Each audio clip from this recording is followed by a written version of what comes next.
ఎన్నికల వేళ ఏపీలో జార్ఖండ్ తుపాకులు దొరకడం హాట్ టాపిక్ గా మారింది. అసలు జార్ఖండ్ తుపాకులు ఆంధ్రాకు ఎందుకు వచ్చాయి? ఎవరిపై గురిపెట్టడానికి వచ్చాయి? ఈ తుపాకుల వెనుక ఎవరున్నారు? ఎలక్షన్ టైంలో ఏం ప్లాన్ చేస్తున్నారు?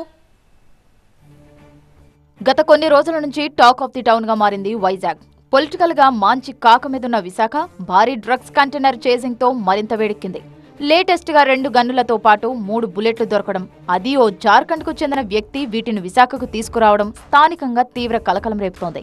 పోలీసులకు కంటి మీద కునుకు లేకుండా చేస్తోంది. వైజాగ్లోని శ్రీకృష్ణ ట్రావెల్స్ మేనేజర్ శివనాగరాజు అనే వ్యక్తి నుంచి 2 తుపాకులు 3 బుల్లెట్లను స్వాధీనం చేసుకున్నారు పోలీసులు. అయితే శివనాగరాజును అరెస్టు చేసి ఆరా తీస్తే షాకింగ్ విషయాలు బయటకొచ్చాయి. ఈ పిస్టల్స్ తనవి కాదని జార్ఖండ్కు చెందిన వ్యక్తివిగా శివనాగరాజు చెప్పడం చర్చనీయాంశమైంది. కునాల్ శ్రీవాత్సవ అనే వ్యక్తి వైజాగ్ నుంచి బెంగళూరు వెళ్తూ బస్సులో వీటిని మర్చిపోతే తాను తీసుకున్నానని, ఈ తుపాకులకు తనకు ఎలాంటి సంబంధం లేదు అనడంతో తలలు పట్టుకుంటున్నారు పోలీసులు. అసలు ఈ కునాల్ శ్రీవాత్సవ ఎవరు? ఏపీకి ఎందుకు వచ్చాడు? తుపాకీలు ఎందుకు తీసుకొచ్చాడు? ఎవరికివ్వడానికి తెచ్చాడు అన్న ప్రశ్నలకు సమాధానం కోసం వెతుకుతున్నారు విశాఖ పోలీసులు. జార్ఖండ్ వ్యక్తికి వైజాగ్లో ఏం పని? వైజాగ్ నుంచి బెంగళూరు ఎందుకు వెళ్లాడన్న కోణంలోనూ దర్యాప్తు చేస్తున్నారు. ఎలక్షన్ టైం కావడంతో ఈ తుపాకుల కేసుపై ఫుల్ ఫోకస్ పెట్టారు.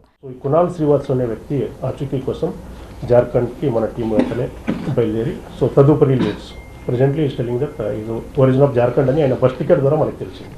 ఆ రెడ్ బస్లో బుక్ చేసిన అన్ని టికెట్ డీటెయిల్స్ అన్ని తీసుకొస్తే కునాల్ శ్రీవాత్సవ సింగ్, ఆయన మొబైల్ ఫోన్ నెంబర్ కూడా అన్ని తదుపరి మనకి సమాచారం అన్నీ అందింది. కాబట్టి తదుపరి దర్యాప్తు భాగంగా the supply chain from Jharkhand where exposing that network.